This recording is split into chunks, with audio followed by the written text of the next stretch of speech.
Halo Sobat Kawan, perkenalkan nama saya Intan Naila Nur dengan NIM akhir 125. Nah, di sini saya akan menjelaskan terkait psikologi forensik. Apa sih psikologi forensik ini? Nah, psikologi forensik ini adalah cabang dari psikologi yang menggabungkan prinsip-prinsip psikologi dengan sistem peradilan hukum. Nah, para psikolog forensik ini bekerja di persimpangan antara hukum dan psikologi, menyediakan penilaian psikologis yang digunakan di pengadilan untuk membantu dalam penanganan kasus kriminal, perdata, dan administratif. Nah, psikologi forensik ini tidak hanya membantu dalam menentukan kondisi mental terdakwa, korban, dan saksi saja, tetapi juga memainkan peran penting dalam memberikan kesaksian ahli, membantu investigasi, dan mengembangkan profil kriminal. Nah, di psikologi forensik ini memiliki tujuan utamanya, yaitu untuk memastikan bahwa keputusan hukum dibuat berdasarkan pemahaman yang lengkap dan akurat tentang kondisi psikologi individu yang terlibat. Nah, selanjutnya tujuan psikologi forensik. Yang pertama, ada memahami perilaku kriminal.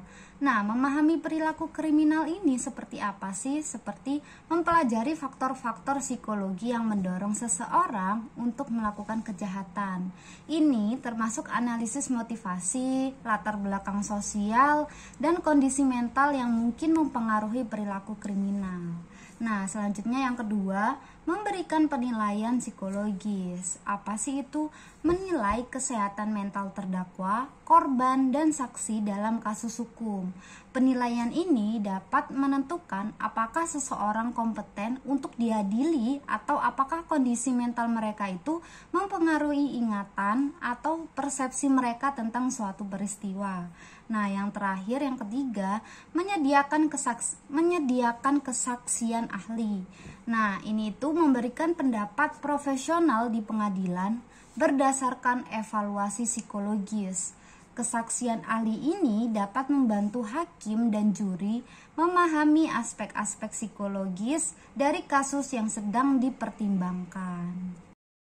Nah, selanjutnya kita masuk ke sejarah dan perkembangan psikologi forensik. Nah, psikologi forensik ini mulai berkembang pada awal abad ke-20. Salah satu kasus pertama yang tercatat adalah pada tahun 1896 di Jerman, di mana psikolog memberikan kesaksian ahli dalam kasus kriminal. Sejak itu, bidang ini terus berkembang dengan peningkatan jumlah penelitian dan aplikasi dalam berbagai kasus hukum, terutama di Amerika Serikat dan Eropa. Nah, pada tahun 1962, psikologi forensik ini mulai mendapatkan pengakuan resmi dengan terbentuknya American Board of Forensic Psychology yang bertujuan untuk mengatur standar dan praktik dalam bidang ini. Sejak itu, psikologi forensik ini telah menjadi bagian integral dari sistem peradilan di banyak negara, membantu dalam berbagai aspek dari investigasi hingga penilaian dan kesaksian di pengadilan. Kita masuk peran psikolog forensik. Nah, yang pertama ini ada evaluasi kejiwaan. Menilai kondisi mental seseorang untuk menentukan apakah mereka ini kompeten untuk diadili atau apakah ada faktor kejiwaan yang mempengaruhi perilaku mereka. Ini itu bisa termasuk diagnosis gangguan mental atau penilaian risiko.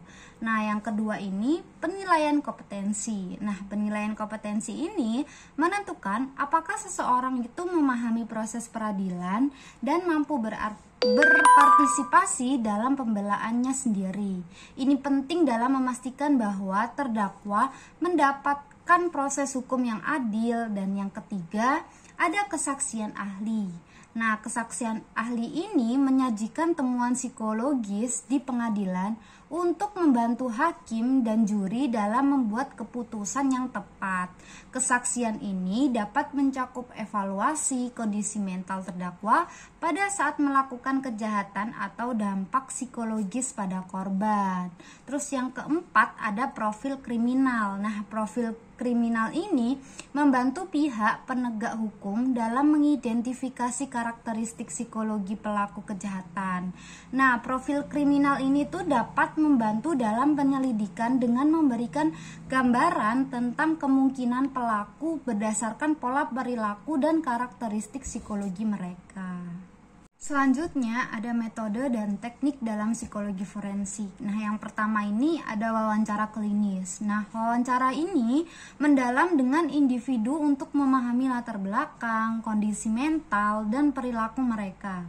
Teknik ini tuh penting untuk mendapatkan informasi yang mendetail dan akurat tentang keadaan mental seseorang.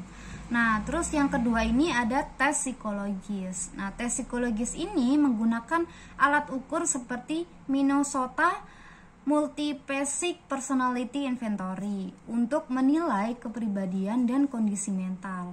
Tes ini itu dapat memberikan data kuantitatif yang membantu dalam evaluasi psikologis. Terus yang ketiga ada observasi. Observasi ini mengamati perilaku individu dalam berbagai konteks untuk mendapatkan wawasan tentang perilaku mereka. Observasi ini juga dapat dilakukan dalam situasi alami atau dalam lingkungan yang dikontrol. Terus yang keempat ada analisis perilaku. Nah, analisis perilaku ini mempelajari pola perilaku untuk memahami motivasi dan karakteristik psikologi pelaku kejahatan. Nah, analisis ini itu dapat digunakan dalam pembuatan profil kriminal atau untuk memahami perilaku tertentu dalam konteks hukum. Nah, kita masuk dalam aplikasi psikologi forensik. Nah, yang pertama ini ada kasus kriminal. Kasus kriminal ini membantu dalam penilaian pelaku, korban, dan saksi untuk memberikan pemahaman yang lebih baik tentang kasus. Nah, ini itu bisa mencakup penilaian risiko pelaku, evaluasi trauma pada korban, atau penilaian keandalan saksi. Nah, terus ada yang kedua ini kasus perdata. Kasus perdata menilai kondisi mental individu dalam kasus seperti hak asuh anak, perceraian, dan kekerasan dalam rumah tangga.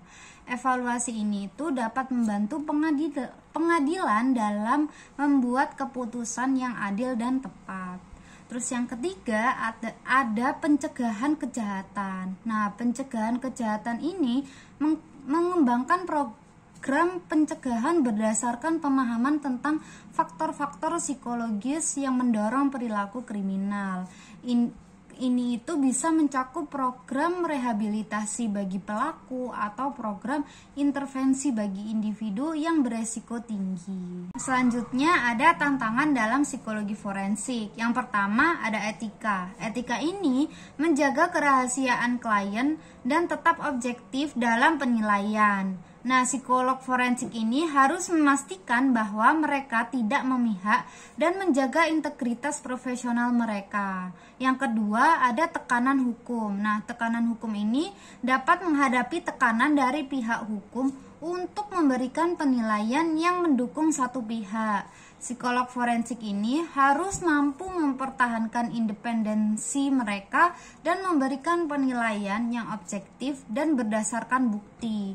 Yang ketiga ada kompleksitas kasus. Nah, kompleksitas kasus ini dapat menangani kasus yang melibatkan banyak variabel dan membutuhkan penilaian yang mendalam dan komprehensif. Nah, psikolog forensik ini harus memiliki keterampilan analitis yang kuat dan mampu untuk mempertimbangkan berbagai faktor yang dapat mempengaruhi kondisi mental seseorang.